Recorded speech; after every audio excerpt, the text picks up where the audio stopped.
And you still got G8, ASX listed tenant, incredible tenant. She was set and forget, and that was a 30-year lease as well. So it was on 30 years? Yeah, it's a lease up to 20. Straight?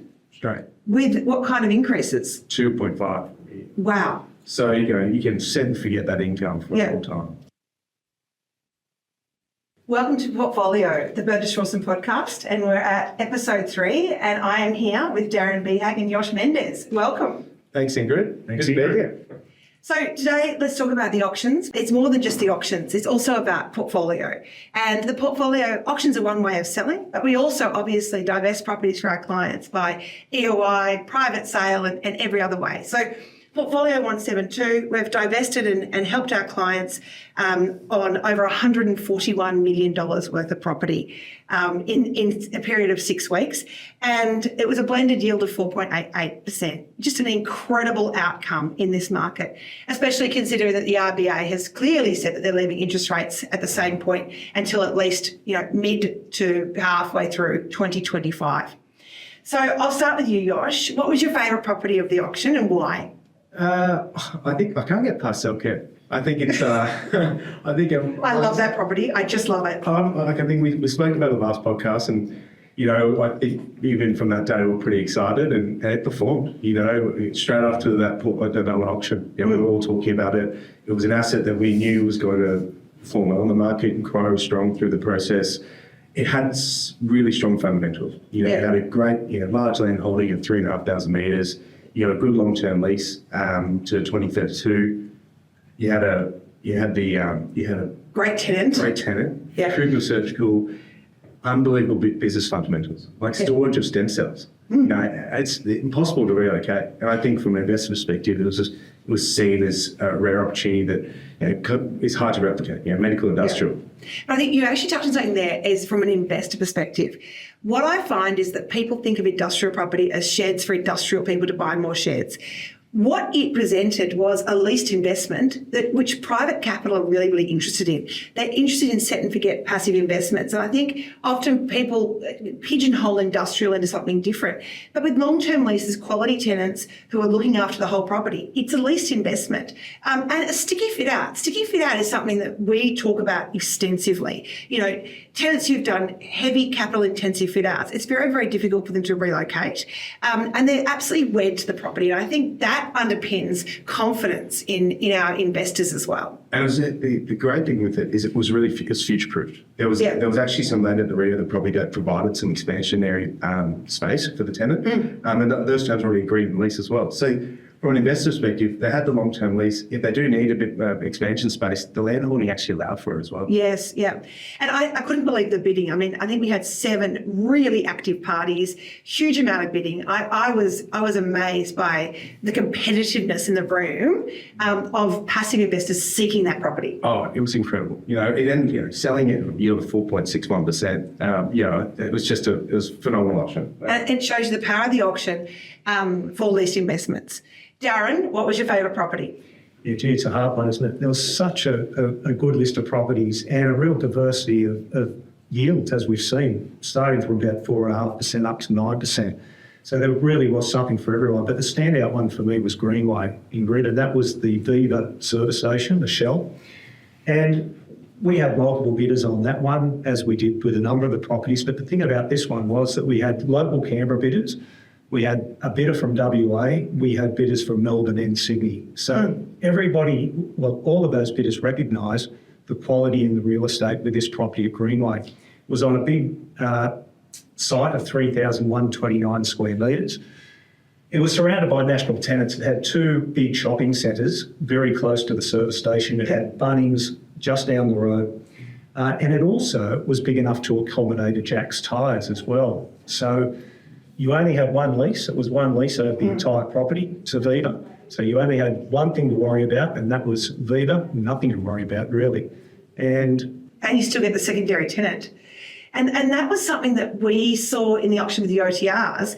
And I was really keen to see how the market would respond to that. So the market responded really, really well to the safety of that, knowing that I have to look after the subtenant, but that also the income is underpinned. And that was the same at Greenaway. It was the same with the OTRs. It's the same with the OTR closing next Tuesday. I I wasn't sure how the investors would see that. What was the feedback you got from the investors, Darren, around that? Well, I think it's a big site, and these big sites are able to accommodate additional tenants.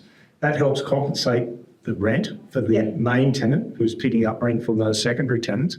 And I think from an investor's point of view, they're really happy with it because they're only dealing with one large company and there's nothing else to worry about. And that's important when you are bidding remotely from interstate or even overseas, where you just want ease of management. And that was the case with Greenway and the OTRs and some of the other properties that we got. And in relation to fuel, I mean, we had fuel as low as 810,000 and as high as 9,050,000 under the hammer.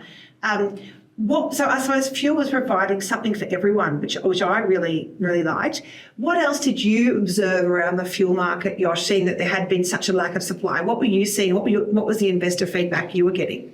Yeah, the lack of supply was a big thing. I think we had very steady flows of convenience retail coming to the market. Generally, people who own these assets, they own them for a long time. So I think when these OTRs and the Caribbeans of the world came out and we had some 7-Elevens in New South Wales, they were received really well. The lease fundamentals, we were talking about the OTRs, like the lease fundamentals under that triple net lease, long net lease structure, fixed 3.5% increases. Like you can genuinely set and forget that and understand what your cash flow is from year one all the way to the year 15. And beautifully presented. I mean, they're like mini supermarkets in there. 100%. They literally are meeting, that convenience piece as well as the fuel piece.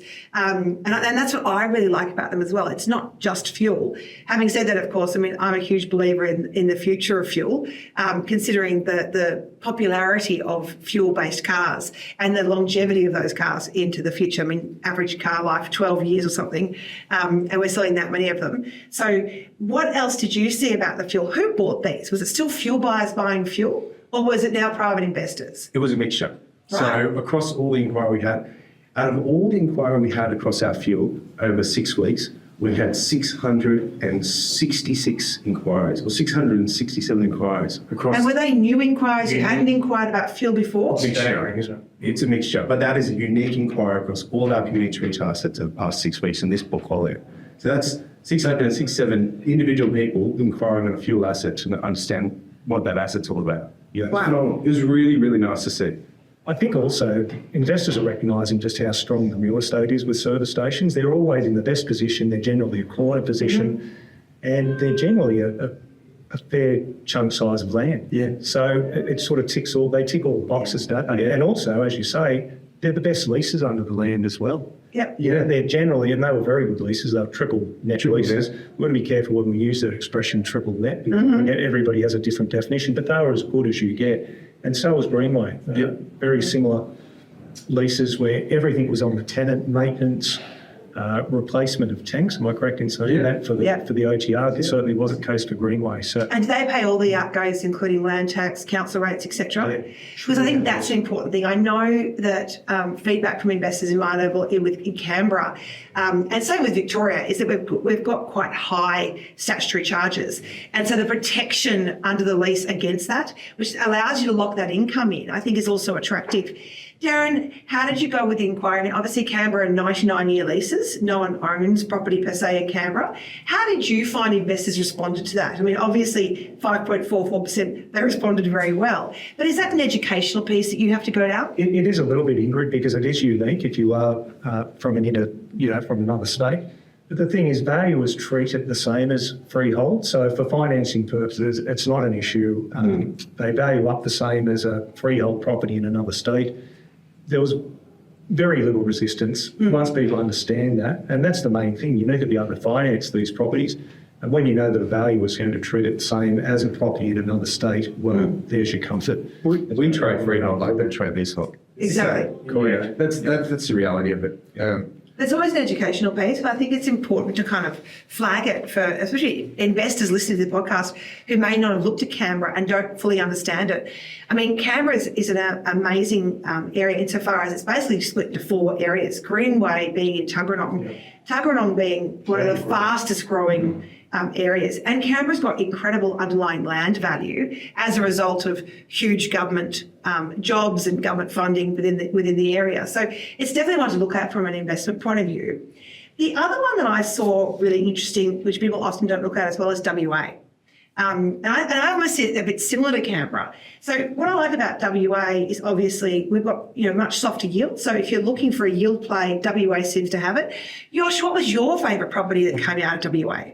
Well, I mean, while we're talking about fuel, during that portfolio, we sold the 7-Eleven chicken strip at Darren. Yes. It was a perfect example of what you're talking about. To buy a comparable product on the eastern seaboard, we could have been seeing things in the high 5-6%. And obviously subject to being even more metropolitan, it could have been tighter than that. And this investor picked up at almost $7 million at 6.6%. Wow. And he gets a freestanding fast food and freestanding convenience retail in the epicenter of Delia's retail precinct, across the road from a new supermarket, a new shopping centre with Coles and Woolworths. You've got a McDonald's and a Hungry Jack's directly across the road. Like, it is a phenomenal piece of real estate in a great location. And again, to replicate that on the east, it's just very difficult. And they've managed to buy an asset with the exact same tenant covenants at a greater yield. We were talking about it before, there's really great opportunity over WA. That's why we're seeing some money go from the east to the west. Yeah, and it's also why our clients are asking us to sell the property over in the east, because there is the appetite in the east to look at WA, which I'm seeing as well. So the Victorian auction specifically, those investors love a WA property. They seem to go extremely well. Well, our partners from New South Wales. There you go. So it's a great example of that. And actually, the people even that had missed out on that opportunity, a number of them were from Melbourne and Sydney. So, there is an appetite that continues to grow in the east for those assets in the chase for yield with equal or better covenants. And if you're talking about, the overall blended yield for the whole auction was 4.88%. Buying it in the sixes, above the RBA interest rate, it's a positively geared investment before you've even started talking about the ability of depreciation, and the tenant covering the costs, etc. It stacks up at a whole different level. And nails another element of diversification. There is an element where a lot of these locations, some people, if you do a bit of research in some of these locations or you talk to our specialists, we can really give you some fundamentals as to the underlying growth of those locations, because some of them, even doing my own research, I thought, oh, wow, this is an unbelievable location for a fuel asset or a childcare asset, and ones that would probably be hard to replicate on the east. Okay, and so going to childcare now, Darren, what was childcare looking like? How was the appetite across the auctions for childcare? And I know you did some off markets and some under the hammer. So there's a range of childcare that came. We've got the Brady Bunch Early Learning. We did a G8 and a Good Start as well. So good range of tenants there. G8 obviously being listed, being the mammoth of childcare. But also the way that investors are looking at the smaller operators, where they are good operators or they have 5 or 6 childcares, because parents love them and they get good feedback. So what were you seeing in relation to childcare? Childcare does remain as popular as ever. Yes. And I'm just looking at some of the yields there. Budgie or Affinity Education Group, 4.74%, 3.2 million. But then you go up to the WA property, the G8, as you mentioned, at Valdivia, which was just under $6 million, but you got 6.25%. There's that better yield again. Yeah, and you still got G8, ASX listed tenant, incredible tenant. Really looks after their properties. We manage a lot of those, and they are a very, very good tenant. Yeah, great to manage. Yeah. She was set and forget, and that was a 30-year lease as well. So it was 30 years. Yeah, it's a lease up to 20 straight. With what kind of increases? 2.5. Wow. So you can set and forget that income for a long time. And you've locked in your certain and net lease, obviously. Net lease, yeah. And so again, you're not having to worry about, the machinations of government, because that's being paid by the tenant. You can literally map your income. You can lock in your interest rates. You can negotiate with your bank. And then on top of that, you still got your depreciation benefits. 100%. Yeah. And you talk about on market, off market throughout that portfolio process. Obviously, Darren just mentioned Budgie were a fantastic auction. Like it was a very competitive auction given New South Wales childcare at that price point. Where is Budgie? Tell me where that is. Coast. Right. Central Coast, probably an hour and a half from Sydney. Mm-hmm. And strong bidding. And again, going back to the WA asset, we had good bidding from the East Coast as well. So there's that cross-border thing happening more than ever before, isn't there? Oh, yeah, absolutely.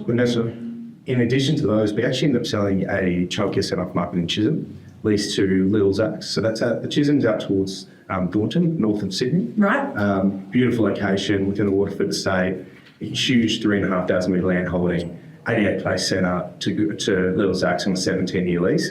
Again, speaking about the fundamentals that you're talking about, long-term lease, fixed 3.5% increase, and the tenant pays all the outgoings. In New South Wales, is land tax exempt. So you can just absolutely forget that investment opportunity. And talk to me about optimum childcare places. So, I understand that the optimum is between 80 and 120 places. What levels of occupancy should we be looking for? So if we're looking at an asset, what should we be expecting in relation to occupancy? I think it's obviously one of those things where it depends on where the life cycle of that childcare is. Yeah. When we sell a brand new setup, it's in its infancy stage. So often, the occupancy is starting to build. When they're established centres that have been around for some time, you want to be getting those, in the vicinities of 80% plus. Yeah. I think there's an avenue where there are a number of centres that when they are growing, there takes some time for them to be some uptake. But it's funny with childcare, because of the way that the children are coming in, where you're getting your younger age groups end up transpiring to your older age groups, and you end up filling in the younger age groups. So that occupancy can lift quite quickly, Yes. So it is one of those things where there is from a occupancy perspective, when you're doing that swap, Chisholm, she sold for 6.4 million and 5.3% full. Absolutely full. Just, you go to inspect and there's not space left. It's just one of those things where it's such a demanding asset.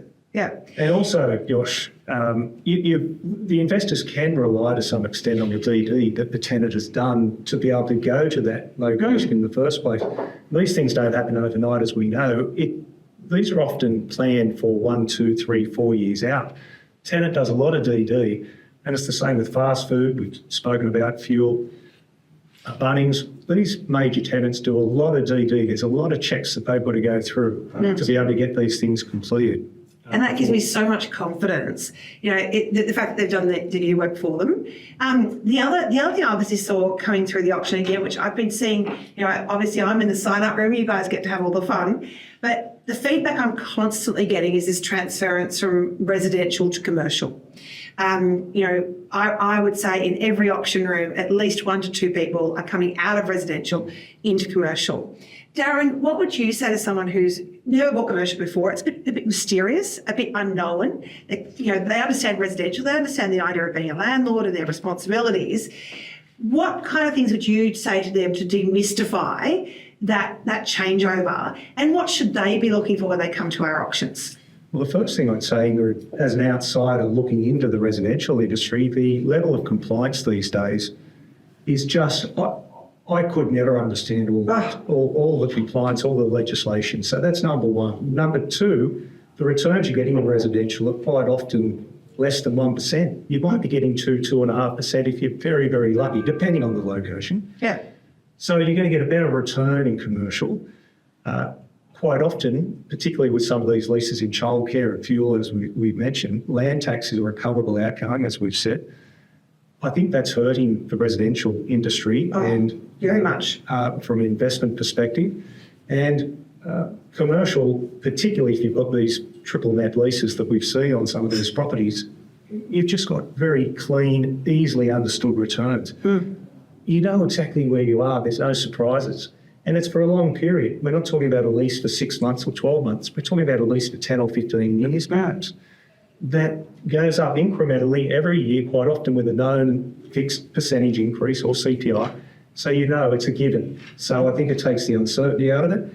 I really do think it's easy to understand the residential, which is a real minefield, particularly right at the moment. Well, residential as well is driven very much by emotive reasons, but also as well, I suppose you're really banking on a specific location to go up. Whereas in commercial, the tenant could actually drive the value up. It's not just, you're not just waiting on a land increase. You can actually obtain capital increase and capital value growth by tenant, lease, rent, and the land. And so you've got a multifaceted approach to the growth of your income while also positively gearing it. I think also a key part of it people often don't understand is the depreciation aspect. In residential, you can only depreciate new items that you have physically put into the property and you bought.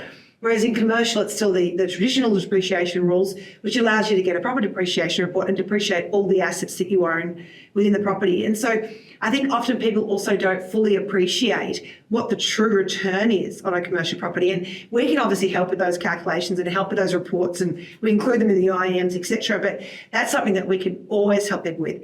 I always talk also about the transparency of the auctions. And, Paynesville was one that I just absolutely loved on Wednesday. I was going to ask you about this one. One of my favourite properties ever. It was just absolutely unreal. So to achieve 5.35% yield, $10 million under the hammer, unconditional, the owners could not have been more happy. But what was really interesting is that was a Richie supermarket, and at 5.35%, we're achieving yields equal to what supermarkets like Woolworths and Coles are selling for. So being able to achieve that great yield, but the investor was seeking out, again, underlying land value. Richie's being, 26% owned by Metcash, so great tenant, but still has the freedom to really design their product lines. The other thing about that one, which I found really interesting, was they paid quarterly percentage rent on account, and then you still also got CPI increases. And so you are protected in both ways. You got both upsides from that lease. So I found that really interesting. And the more I investigated Richie's, the more I really put a lot of trust in them. I think they're doing some really amazing things. They're getting the right size supermarkets, and they're doing full line supermarkets. That Richie's had a full fit out. Had a sushi bar. There was only about 3 places in Paynesville to buy your grog. It's a holiday town. And there was the liquor shop in the Richie's. So Because they had no competition. It was they just occupied the whole... there was a wine bar and a pub is the only place you could buy alcohol, or this Richie's. So, to me, that was my absolute favourite property. And 5.35% to me is good buying, but really great to show the power of the auction that we can achieve the same or sharper yields in many cases than what a freestanding Woolworths or Coles is selling, which are often gross leases or semi-gross leases. Yep. And we've got clients who will only ever buy an IGA. They won't look at Coles and Woolworths. And equally, it's a bit like following football teams or politics. You've got your favourite team. Yep. And in some cases, it might be Coles or it might be Woolworths, but IGA's got a really strong following. And I know that we've all got clients who will only buy an IGA. Yeah. I think it's also the personal touch of the tenant. Yeah. They're actually there on site, caring about their business, curating their stock, meeting their community's needs. And so it's quite different to a Woolworths or Coles, but also different price point. If you've got $10 million, I think this is an absolutely fantastic property to buy. You probably can't, there probably isn't a Woolworths, there isn't a good performing Woolworths or Coles that you could buy for $10 million. I've seen some metro stores sell for those kind of price points. Much sharper yields, but then you've got to really ask yourself, if the tenant was to leave, what are you going to do with that site? It's too small for a full-line supermarket. It's too big for a retailer. It doesn't have necessarily the ability to change in the way that Paynesville had the size to change. It could be many tenants in the future. Yep. And fundamentally, you get, again, feedback on Bay Road, very easily accessible. So again, it comes back to even stripping these assets back and don't care, what do I own? So guys, look, great auction, great campaign. I'm going to say it again, 141 million over the whole campaign. But I'd like to thank you both for being here with me today. I really appreciate your time, and onwards and upwards to the December auction. Absolutely. Good catch up. Yeah, very Fantastic. exciting times. Thank you.